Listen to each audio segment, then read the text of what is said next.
Hi, friends, and welcome again to Searching for Answers, the program where we take God's Word in our trembling fingers, humbly and respectfully and reverently, open it up and read and think together, asking ourselves the question, what did it mean when it was first written, and what does it mean in our lives today?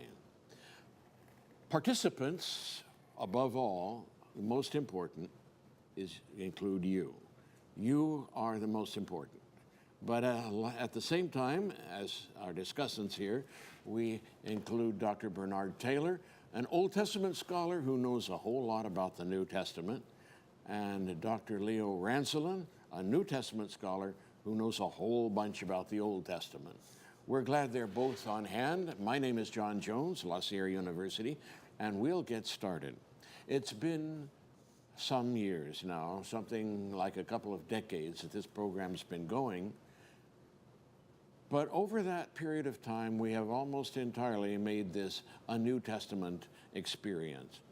A while back, we did a bit with Ruth, didn't we? And a bit with Esther as well. But for the most part, it's been New Testament.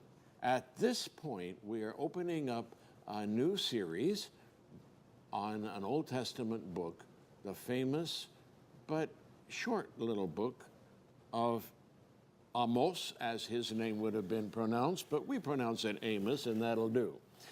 Amos is one of those 12 so-called minor prophets that are clumped together at the close of your Old Testament. They each have unique personalities. They each symbolize an emerging new direction in the life, work, and ministry of the prophets. They are fascinating to read, but the first one historically, we think, was Amos. So we'll start with him, where did he live and when? Tell us something about this interesting character, Dr. Taylor. Yeah, Amos, well, first of all, let's start from the beginning, as it were, not Genesis. But at this time, what is today the state of Israel was divided geographically into two sections. Down below was Judah, and above was Israel. Amos lived in Judah, but his ministry is entirely to the northern kingdom, and he has a message that the Lord has laid on his heart.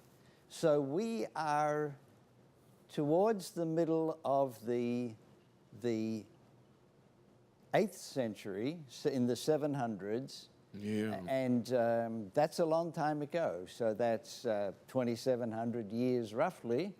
But important things were happening back then as well.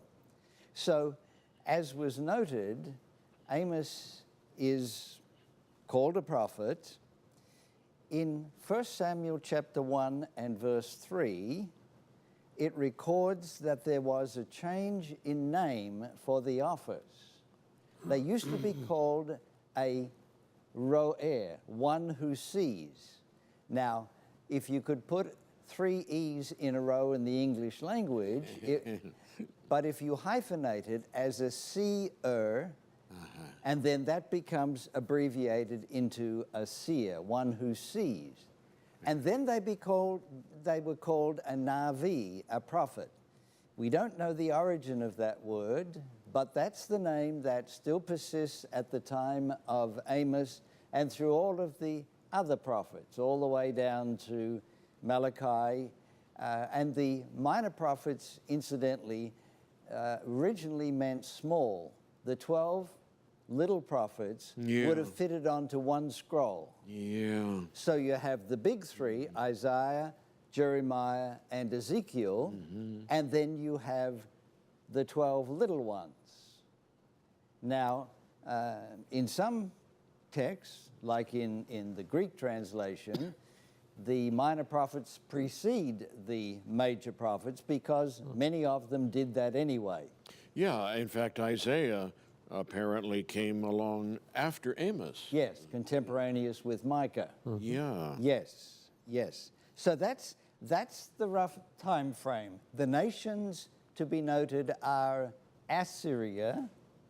Their capital was Nineveh, and you likely know of Nineveh from the Jonah story. Yeah. Then closer down was Syria. Now, a little bit of forethought would have made English a lot easier if we had two names that weren't so close together. But then on the other hand, on the nightly news, you often see Damascus as the capital of Syria, still to this day. And then down the other side, you have Egypt, down through what today is Israel or Palestine. And these were the powers then. Babylon had not yet come to prominence, but it's a few centuries down the road and it will come into play. Yeah, good sketch. Interesting background. You've touched on several things that we will continue to unpack as we go through the text. Maybe for the moment, it's just enough to say that Amos doesn't see himself as a roé, a seer. He doesn't use that word. Yes. He does use the word navi, but only to deny it to himself and to say, well, I am not one of those people either, which leaves us with an interesting question. Well, what is he? Right. Who is he, and how does he understand his role and function? Right. And we won't try to answer that in any detail at the moment, but what strikes you, Leo, as you go through this material? If I could just add a thing or two here to what Dr. Taylor said in terms of the historical cultural background, and that is, indeed, this is from the 8th century. Amos typically gets dated 760, 750. And this is a time of economic prosperity and military might on the part of the northern kingdom of Israel. And the reason for that is that Assyria and Egypt are not able to rest and control Palestine at this time. And so there's on the whole, a good deal of independence on the part of Israel under Jeroboam II and Uzziah and Judah in the south. And active trading routes. Exactly. And so they controlled what we call the King's Highway here, which was a very important trading route that brought a great deal of merchandise and prosperity and economic well-being to the northern kingdom of Israel. So hey, everything's fine. We're great. We're prospering. Exactly. Look, it's all great. We've got a brand new house and a 3-car garage with fancy cars in it, or whatever, you know. And a summer house as well. Yeah, and a summer house as well. Yeah. Oh, ouch. It's hard to go with a message like he had to people in that condition, in those days or in our day, isn't it? So we have a group of people becoming quite wealthy and rich, especially the royal house and some of the merchants. And unfortunately, that wealth is not being distributed to a good segment of society. Okay, we're going to have to... Especially the destitute and the poor. Right. We're really going to have to... And Amos is quite bothered by that, as we're going to see when we read through He should be, right. But in terms of the prophet, we don't know much about him except what we see in chapter 1 there, in chapter 7. He was a shepherd. He was a herdsman. He was a dresser of sycamore figs. Looks like humble shepherd, farmer. But when you read the scholarly literature, there's a debate as to his social economic status. Some think he was poor and bothered by the wealth. Others argue that he may have had some property and controlled some sheep and cattle and may not have been as destitute as we have thought. But I think he was among the poor of society. And then, of course, the issue of him was he part of the prophetic guild? It doesn't look like it. Looks like he was just a shepherd farmer, and Yahweh called him from Tekoa, go north. I have some words I want you to share with the northern kingdom of Israel. Classically, we've had a tendency to say that the priests in the temple were the ones who were aligned with the political powers of the day. They were the ones who kind of supported the king and the king's court and gave prophecies or at least conducted the rituals, let us say.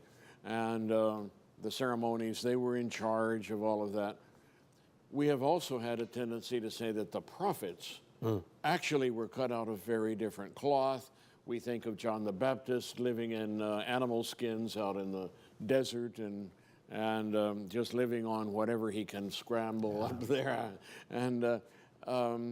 occasionally blowing in on a hot desert wind, Right. needing a shower and shave, and shaking his finger at the priests as well as the rulers. But apparently the idea of a prophet can also occupy middle ground, which maybe sometimes had some stringent things to say, but could also be prostituted, may I use that language? Right. In somehow kind of getting caught up in the political powers of the day and prophesying success for whatever scheme the elite and the rulers cook up and so forth. Somehow, maybe that's why Amos doesn't like that word for himself either. So he's a prophet. He's one of the little prophets. Jewish history has always included him and happily put that title upon him. But he conceives of his prophetic role in a little different way, doesn't he? From the kind of standards sort of standoff that we have here between priests on the one side and prophets on the other. Apparently, the schools of the prophets could include training in chanting chants, composing and reciting poetry, music, trances. We're not sure what all's going on there. Some kind of a charismatic thing, some kind of a charismatic thing that you could work up and bring upon yourself. And that seems to be part of what Amos is rejecting. Yeah. He says, no, if that's what prophet means, count me out, in a way, doesn't he? Yeah, and many of these were professional prophets. That's their livelihood. Yes, this was their life work. They were paid for it. And There's already a problem in that, isn't there? there's always a problem in that. And so, right from the outset, Amos stands apart from this. Just a quick, slightly bigger context. We say that Amos, and the evidence is that Amos was the first, so who was second? And in the second half of that 8th century, we have Hosea, who overlapped part of the time of Amos, but went further down and overlapped with a number of kings from a later period of time. And this book bursts forth in full academic bloom. It is a challenge in the Hebrew as in English. It is a literary masterpiece. It is a complete piece of work, and in my second year of Hebrew, we read 4 of the minor prophets, and Amos was first. Amos, Hosea, Joel, and Micah were the 4 that we read. And if you're wondering, why are we bothering with the Old Testament? You really need to stay tuned, because the issues then are front and central in 2018 in the 21st century. They really are. They really are. And the picture of God that unfolds beginning in the first few verses and the first 2 chapters hit me between the eyes.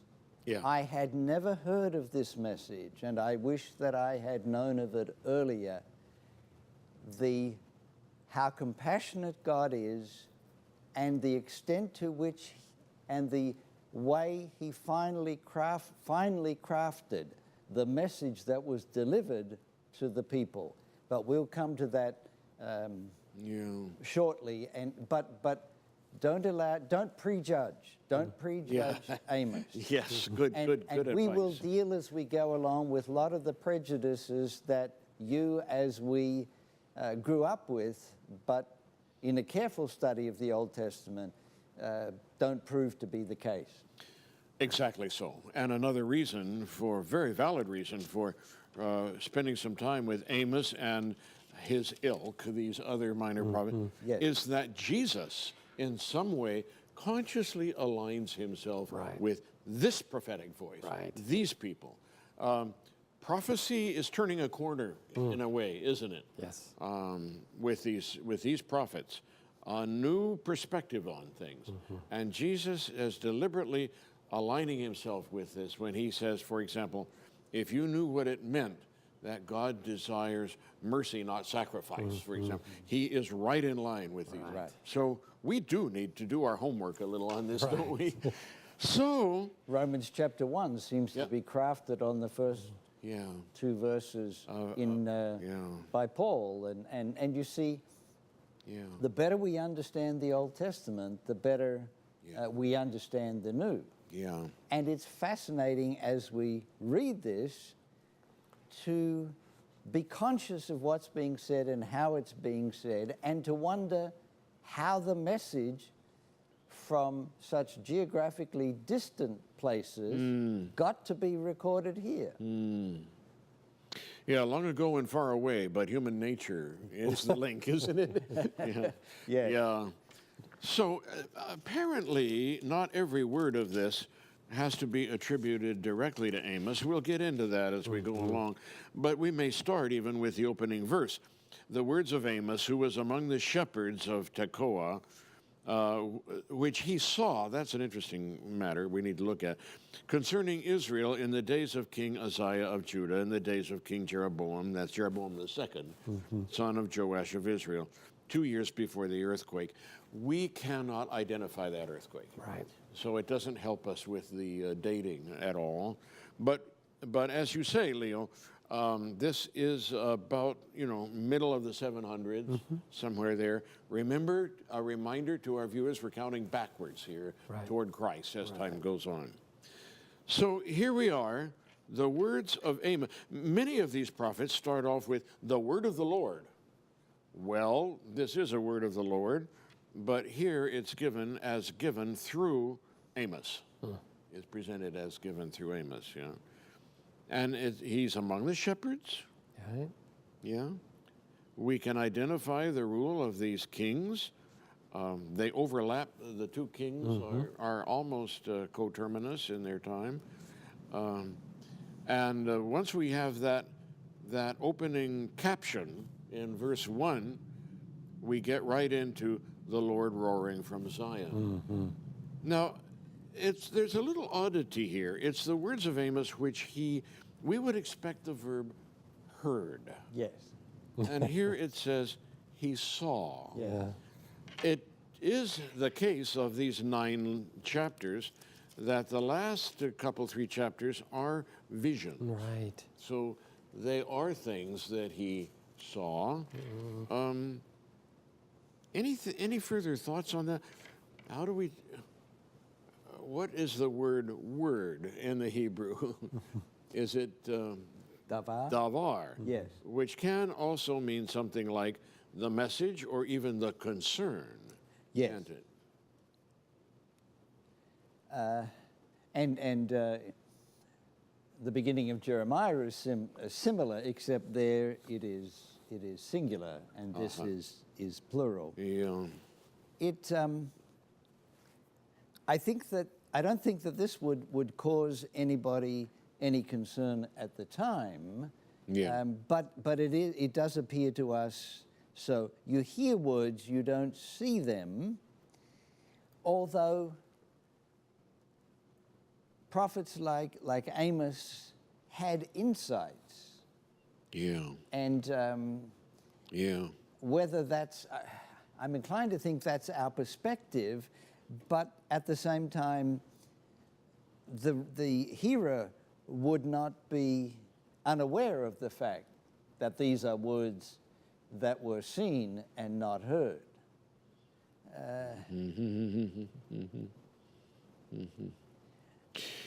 I think, in a way, we're reminded that that prophecy comes as impressions, convictions, insights Yeah.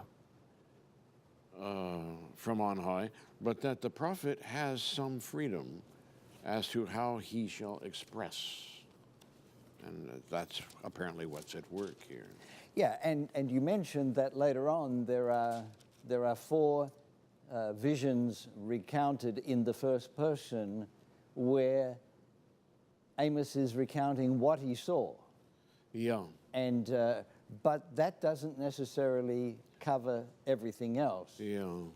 And I think necessarily doesn't cover everything else. Now, as we get into this, you will discover, and if you have a modern translation of the Bible, you will find that Amos and these minor prophets are in poetry, and the original is in poetry too.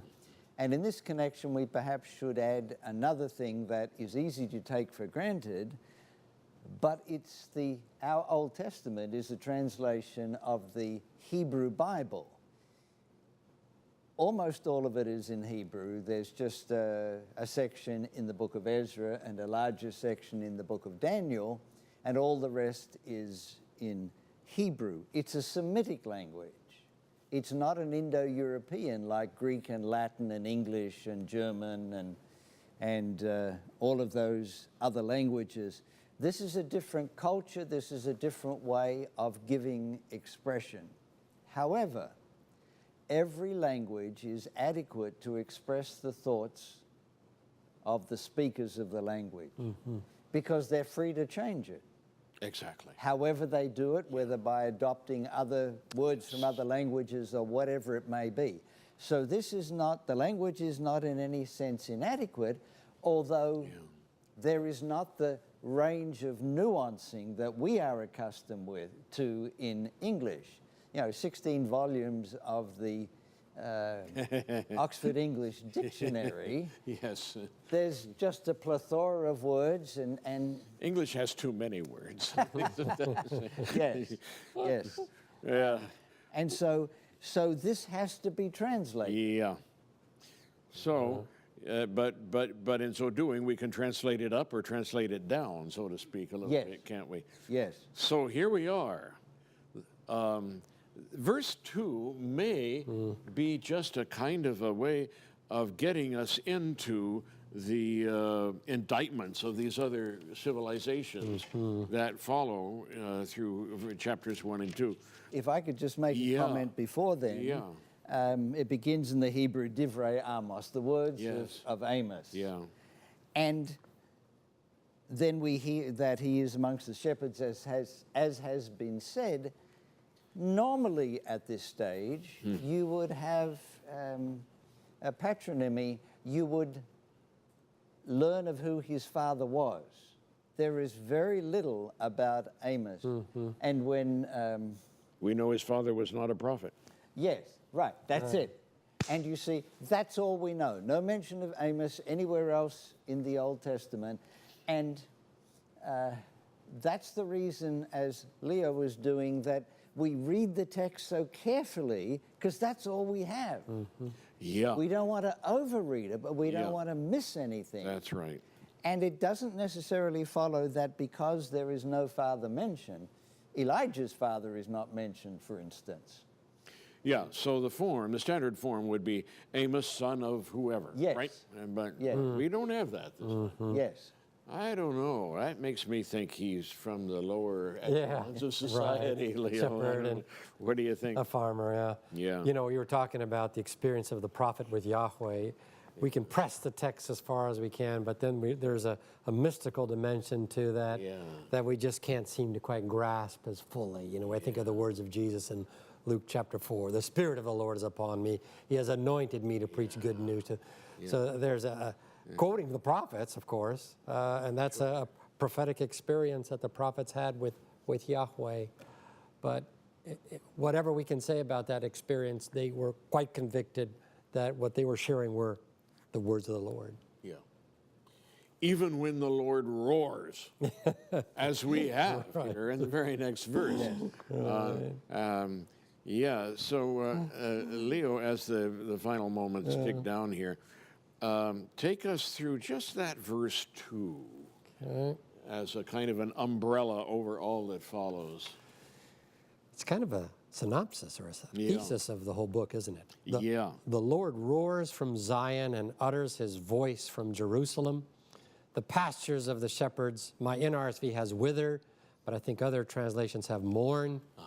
And the top of Carmel dries up. The highest mountain in the area had Yeah. snow in the wintertime. But here is a trembling kind of, withering, withdrawing at the sound of the mighty voice. So this is not introduced in a trivial way. No. The point is that, hey, God's speaking here. Right. And, anything else in that verse that we should graphic imagery here of the lion, and Dr. Taylor alluded to this being poetry. And what do we do with this image of Yahweh as a lion roaring? And we're going to see this imagery of the lion in chapter 3, Yes. right? Yes. Verse 4. Does a lion roar in the forest when it has no prey? And then a young lion. And that actually marks the end of this section. Right. A lion roaring at the beginning and a lion roaring at the end. Right, 3:8. The lion has roared. So Yeah. Yahweh is roaring. And typically when lions roar, they're looking for prey. Yeah. And that's a striking and graphic image of Yahweh here. So we better take it seriously. For sure. 2,700 years ago and now. And his impact upon nature is quite devastating, right? Yeah. As you said, the top of Carmel dries up and the People- pastures. Yeah. The wither. first three words here are interesting because in English you can't detect it because the words have to be put in English order. Normally, a Hebrew sentence begins with the verb. The verb. Then the subject follows, and then the object after that. There are exceptions, but here it begins with Yahweh, Oh. the divine name.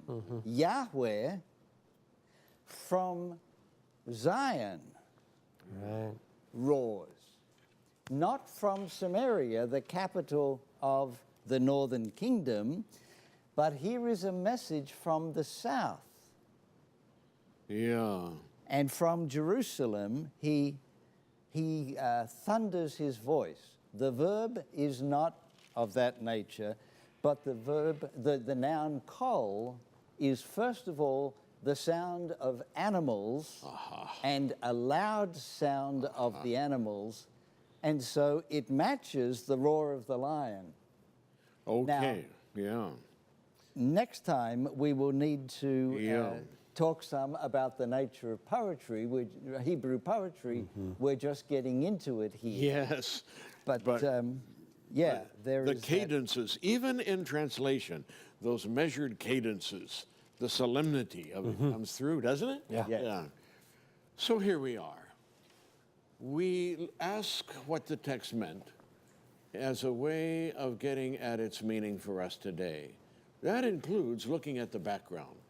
And while we will not always be obsessed with that, we will constantly touch back on it as we continue through this fascinating book of Amos. Each time as we meet together, we'll look forward to meeting with you next time on Searching for Answers.